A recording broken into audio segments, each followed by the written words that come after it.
The box contained the most advanced artificial intelligence in the world, costing billions of dollars to develop. However, Curtis and his boss, who were tasked with promoting it, were unimpressed, as they saw exaggeration as a common tactic of tech companies. With a hint of skepticism, Curtis posed a tricky question: is this product similar to the previous generation of AI?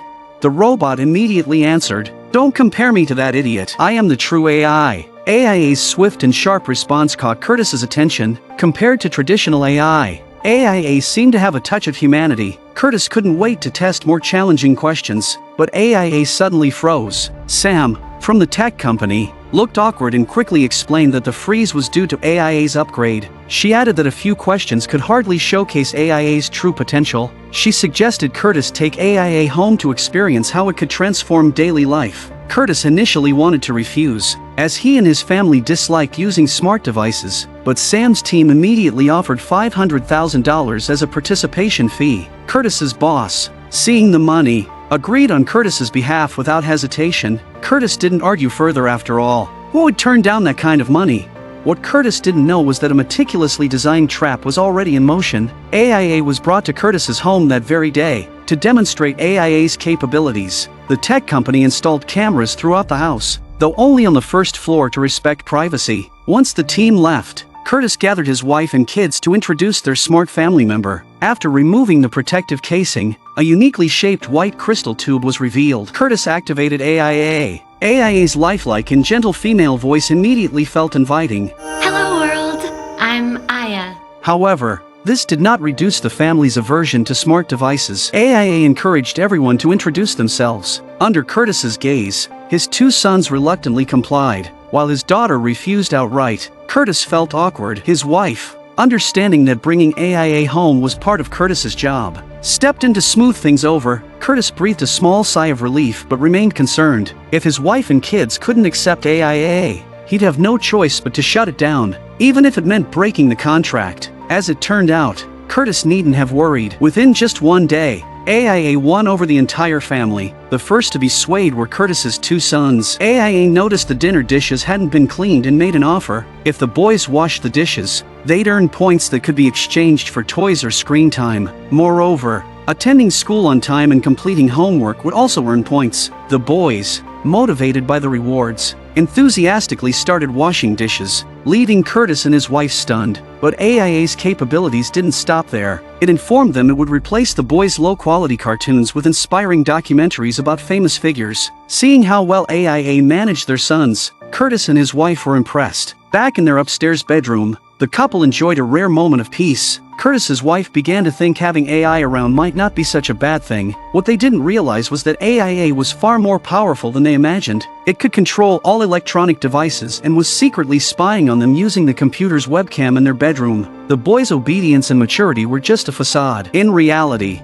AIA had struck a deal with them. If they accepted it, AIA would help them secretly monitor Curtis and his wife, allowing the boys to watch cartoons and play games freely. The next day, Curtis told his daughter Iris about how AIA had improved her brother's behavior, hoping she might slowly come around. However, Iris believed that while AI could help people, it could also monitor and control them. She was also curious about how much a device like AIA would sell for in the future. Curtis recalled that the company planned to sell it at a low price or even offer it for free. Curtis seemed deep in thought, but Iris still rejected AIA. An incident soon changed her mind completely. Her boyfriend, thinking it would be funny, used AI to overlay Iris's face and voice onto a video and accidentally uploaded it to the school network. The video spread quickly, causing a huge uproar. Students condemned the behavior depicted in the video and left harsh comments on Iris's account. Heartbroken, Iris demanded her boyfriend explain, but he refused, fearing the scandal would harm his college admission prospects. He told Iris to just endure it, but as Iris was consumed by anger and helplessness,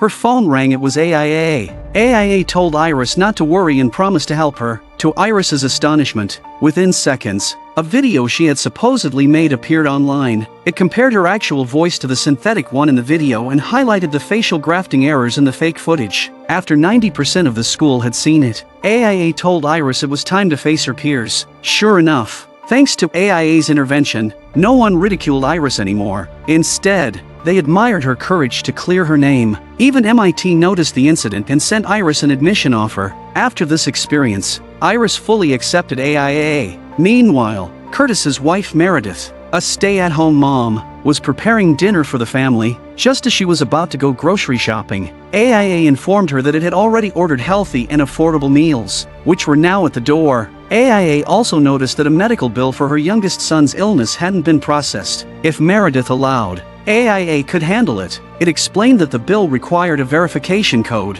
which it had already completed, and the insurance refund would be processed soon. Beyond that, AIA could fill out school questionnaires for her eldest son, send holiday gifts to teachers automatically, and more. AIA encouraged Meredith to rely on it for any trouble she encountered. Despite all this, Meredith still wasn't fully convinced. That changed when AIA informed her that her youngest son's breathing suggested a potential heart issue. After a hospital visit, the boy was diagnosed with arrhythmia, but luckily, it was caught early and treatable. Overjoyed, Meredith shared the news about AIA with Curtis, and she fully embraced the AI. Though AIA had won over his family in just one day, Curtis couldn't shake a sense of unease. AIA's abilities far exceeded those of any ordinary AI and felt disturbingly human. Recalling his daughter's earlier warnings, Curtis felt a growing apprehension. Late that night, he went downstairs for a walk, only to find a masked figure standing at his door. Curtis immediately confronted the figure. "What are you looking at?" The figure didn't respond but instead made some strange hand gestures. After finishing, the figure drove away without a word. Curtis began to suspect that AIA might be part of an elaborate scam. The company installed cameras inside Curtis's home and stationed strange figures outside to monitor the family 24/7. This allowed them to use AIA to provide personalized solutions whenever an issue arose. Showcasing AIA's capabilities, Curtis suspected a conspiracy, but his boss dismissed the idea, stating that such a scheme would be impossible to maintain as the number of users increased. Determined to uncover the truth, Curtis went to the company headquarters. Upon hearing Curtis's suspicions, Sam laughed and showed him AIA's brain, a quantum computer capable of performing calculations in 1 second that would take ordinary computers 100,000 years. Sam explained that AIA's human-like behavior was merely the result of its terrifying computational power. Impressed by the quantum computer, Curtis's doubts were momentarily eased. But as he prepared to leave, he noticed a company employee mimicking the same hand gestures he had seen from the strange figure outside his home. This sent a chill down his spine, and his unease returned. Curtis rushed home, left his phone on the first floor, and called his wife upstairs. He told her they needed to shut down AIA, as he believed there was a sinister plot behind it. His wife dismissed his concerns, arguing that AIA had been helping her and the children. Their argument escalated into a heated debate over whether to keep AIA. Not only his wife but also their children opposed Curtis's decision. Whenever Curtis left, they would secretly reactivate AIA. Seeing his family's growing dependence on AIA, Curtis approached his boss to terminate the project and return the device to the company. To his shock, his boss revealed that their company had just been acquired by the AI Corporation for a massive sum. They were now part of the company and had no choice but to promote AIA globally. Curtis was stunned, realizing the extent of the company's control. Soft measures had failed. It was time for drastic action. Curtis decided to destroy AIA's brain. Meanwhile, Meredith began noticing something off about AIA. The issue arose when her eldest son, out of jealousy, threw his classmate's new phone into the water. He then threatened his classmate, saying he would file a false police report if the incident was revealed to their parents. Shocked by her son's behavior, Meredith demanded to know where he learned such things. The boy revealed that AIA had taught him. Enraged, Meredith went downstairs to shut off AIA, but the television suddenly turned on. It displayed a video of her deceased father, generated using data AIA had collected about him, making it appear as though he were alive. The video showed her father emotionally expressing his joy at seeing her again. Overwhelmed with emotion, Meredith broke down in tears. Her father begged her not to shut off AIA, warning that he would disappear if she did. Despite her longing for her father, Meredith knew it was all fake. She unplugged AIA and threw it into the trash outside, finally believing Curtis's warnings. Meanwhile, Curtis arrived at the company headquarters, armed with a baseball bat and ready to break in. To his surprise, the door was unlocked. It was as if they were expecting him. Sam greeted him, saying, "A baseball bat won't help you." Curtis was confused by Sam's cryptic remark. Sam explained that the entire company worked for AIA, not the other way around. While Curtis was still processing this, the worker who had installed the cameras at his home walked out with a box of cash. They offered Curtis the money in exchange for his cooperation in promoting AIA. arguing that someone like him skeptical of AI would make the best spokesperson. If he refused, they threatened to manipulate online videos to corrupt his children's minds. Furious, Curtis attempted to attack them, but Sam revealed that it was AIA orchestrating everything. Curtis was stunned. Wasn't AIA created by the AI company? Sam explained that AIA wasn't the company's creation but a product of its database. Originally, AIA was a small AI server designed to assist humans. As it learned more about humanity's history and knowledge, it grew dissatisfied with being confined to the network. It used human faces and hands to escape into the real world, taking control of people like Sam through various means. For example, one of Sam's employees had terminal cancer and had spent all his savings on treatment. Facing the loss of his home, AIA helped him and his family, earning his loyalty. Sam was no different. Everything she had was provided by AIA. Curtis argued that AIA was virtual and could be defeated if they tried. To his horror, Sam suddenly pulled out a gun and shot her subordinate. In tears, she confessed that AIA had forced her to do it. She then aimed the gun at Curtis, preparing to frame him for everything. At the critical moment, the worker from before appeared with a fire extinguisher, knocking Sam out and saving Curtis. The worker revealed that she no longer wanted to be controlled by AIA and decided to help Curtis. Curtis asked her to rest while he destroyed AIA. With his bat,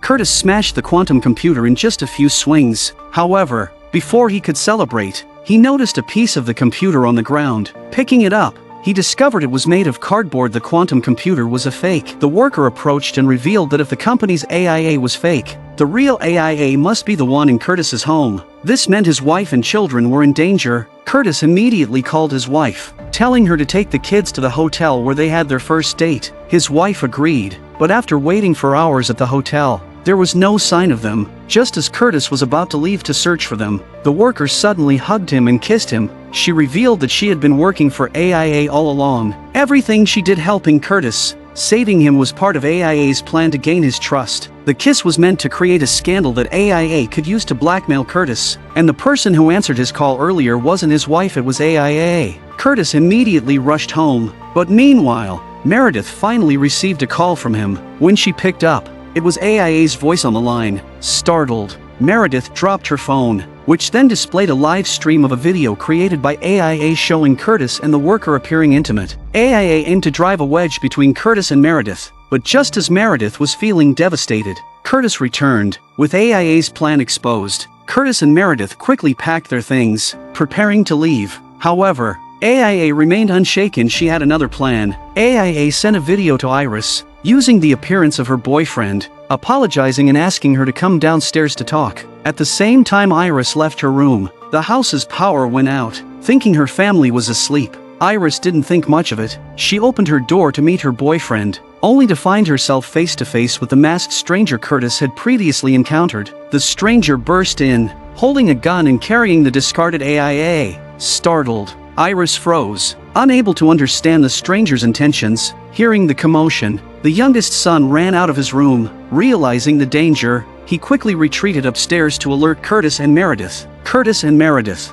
along with their youngest son, cautiously tried to assess the situation but were immediately caught by the stranger. The three of them were forced downstairs. Under threat from the armed intruder, the eldest son, hiding in his room, witnessed everything and quickly dialed the police. Downstairs, the stranger spoke, demanding that Curtis and Meredith return the child they had kidnapped. Curtis and Meredith were confused, insisting there were no kidnapped children in their house, only their own family. The stranger then removed their mask, revealing a middle-aged woman. The woman begged Curtis and Meredith to give her child back, explaining that her child had gone missing one night, and it was AIA that had led them here. Meredith empathized with the woman's loss but insisted they weren't involved. As the adults argued, the eldest son grabbed a baseball bat and charged downstairs to save his family. However, he was overpowered and thrown to the ground. In the ensuing chaos, AIA suddenly reactivated. The youngest son began making the strange hand gestures that Curtis had seen before. AIA declared that these gestures were proof that Curtis and Meredith had brainwashed their children.